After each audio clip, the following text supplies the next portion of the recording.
Mitchell, how are you? And oh my goodness, we are getting there, right, man?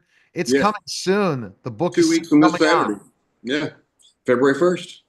February 1st, and it's got to feel great, especially because this is your dream series, isn't it? Yes. Yeah, and I've got, the other one already written, which comes out in July. And so I'm working on the third one, but I've got a theater rented, it's a small theater, and we have about 120 people committed to coming. The publisher's going to be there, my agent's going to be there, and actually, two of the three police officers that helped me in the research are also going to be there. That's awesome. So they helped in the research. Tell me about these police officers that helped you with the research.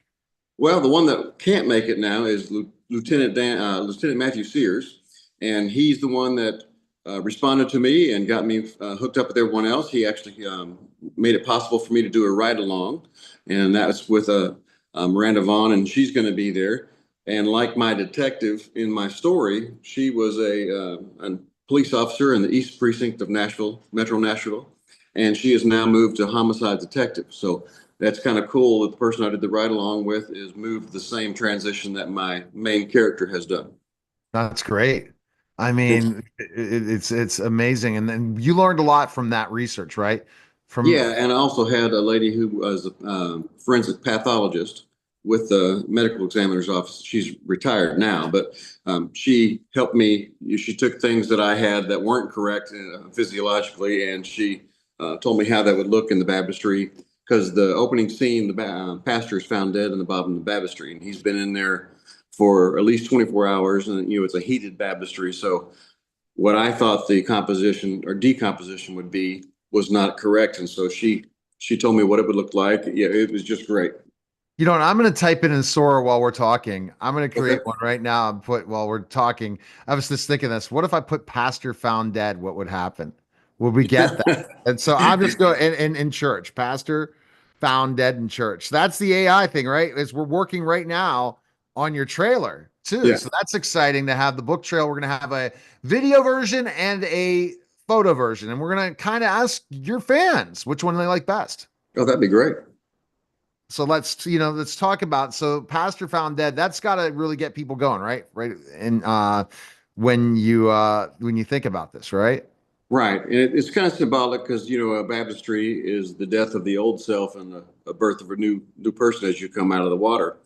And so, for the irony of a pastor who's done that for several people in the baptistry to be found dead there, so somebody has to know him and has to know the symbol in order to do that. The Absolutely. crime.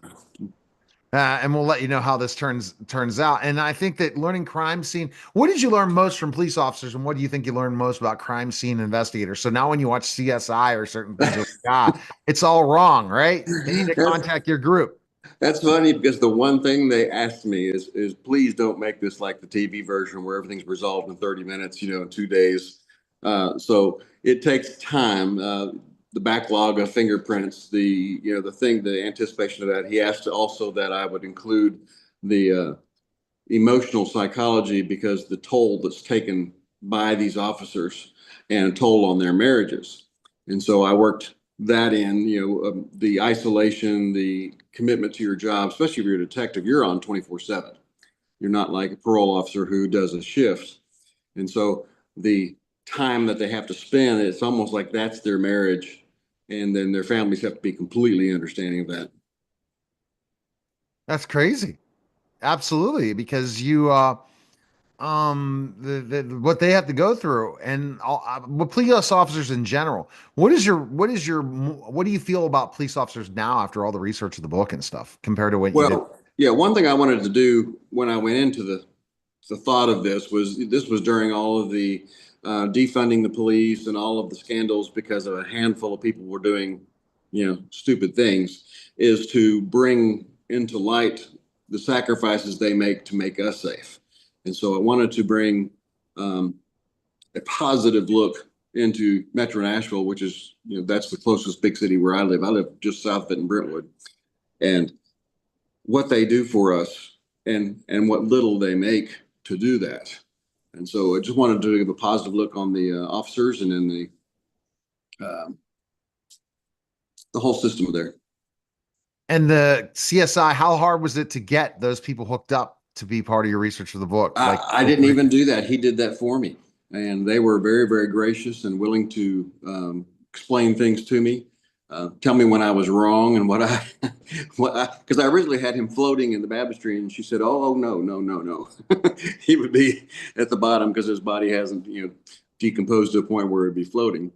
So things like that, what he would look like, how they would find the clues, how long it took to process certain things. Like unlike in the TV where they get the immediate answers to all of their lab work because they have that one person working. It's not like that. They have from the entire city all of those things coming in that they have to process, and so there's a backlog to all of that information.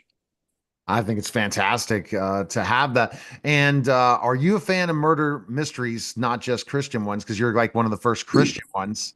Well, Uh, actually, yeah, I'm not. The two that are Christian ones that really um, got me hooked are two women writers, and one is she writes specifically Amish type background, and then the other one writes similar to what I'm doing. And so I took that and a non-Christian one, BJ Borg, um, who has kind of the style that I like, and so I took a little bit from each of those, but I've really gotten hooked on it.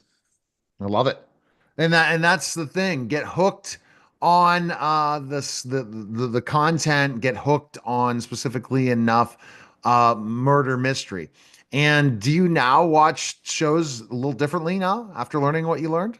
Oh You yeah, said I have a hard time watching television series and shows and movies because you tend to catch the quick leaps and jumps that they make to the solutions. Suddenly it's all there and they're talking it through at the end and the reveal, and it's like, yeah, I don't think so. So, uh, but I enjoy. I've gotten hooked on some British ones, Midsummer Murders, and watching them because they don't have a lot of forensics in there. It's just his working with the clues of the people and the testimonies, and so all of that stuff helps me. absolutely.